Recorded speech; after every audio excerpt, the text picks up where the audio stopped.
What is up, guys? Mechjet here, and today we are doing a review on the 71707 Kai's Mechjet. This set comes with 217 pieces and will retail for $20 in the US. This set is a 2-in-1, so on the front of the box you can just see this mech build, and then on technically the other front of the box you can see the jet. Let's go ahead and open this up.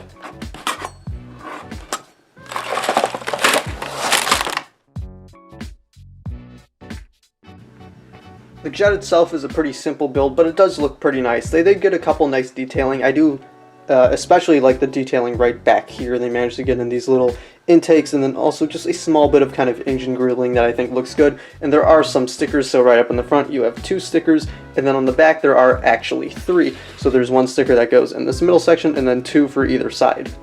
As far as functions go, it's pretty simple. It just has a stud shooter on both sides right up here, so just push this down like this and it fires off, and then there is another one on the other side. The most defining characteristic I say about this whole thing is these giant swords it has.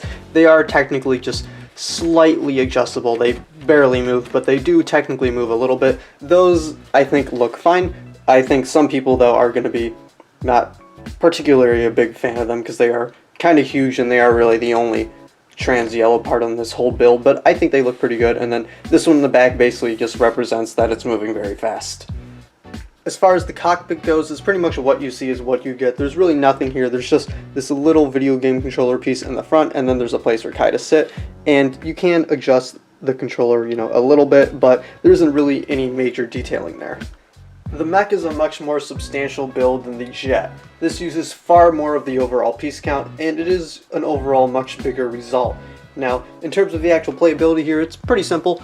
The legs, you got your articulation, your up and down, and then you have your ankle articulation, which is pretty nice. You can move it forward and back a lot, and it also has side to side, so you can get some pretty dynamic poses with this thing.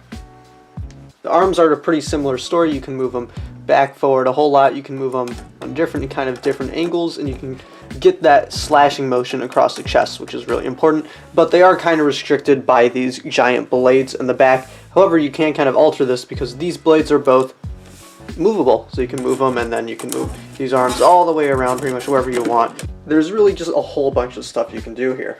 And speaking of those arms, these arms are slightly different. So on this one we have a hand sort of build for the sword. That looks fine. The sword is rotatable just a little bit. You can move it all around, and then it also does have a slot for one of Kai's weapons. On the other arm we have 2 stud shooters, and then once again another slot for his weapon. And speaking of those blades, here's another closer look at them. Again, you can move these up and down, and in this kind of position I actually think kind of looks like a jetpack, so you can kind of pretend to be flying the mech around like this. I think they look pretty good though.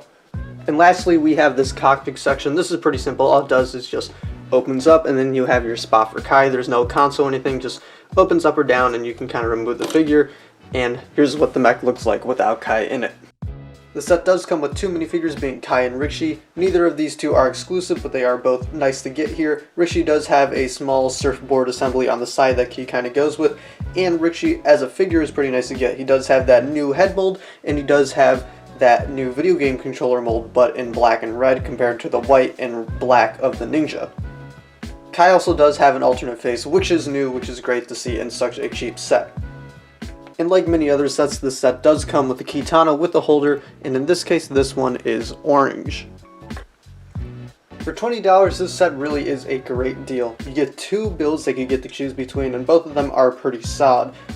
The jet build, although it is much smaller, is still pretty good, and it does fit right in with the other sets from this wave. And the mech build, which is my personal favorite, just works great as a mech and looks pretty solid as a set. There are nice collectibles here, there are good minifigures, there's nothing really to complain about, just an overall solid set, and for $20, that's really all you can ask for. But that is it. Thank you guys for watching. Till next time, this is Masters saying goodbye.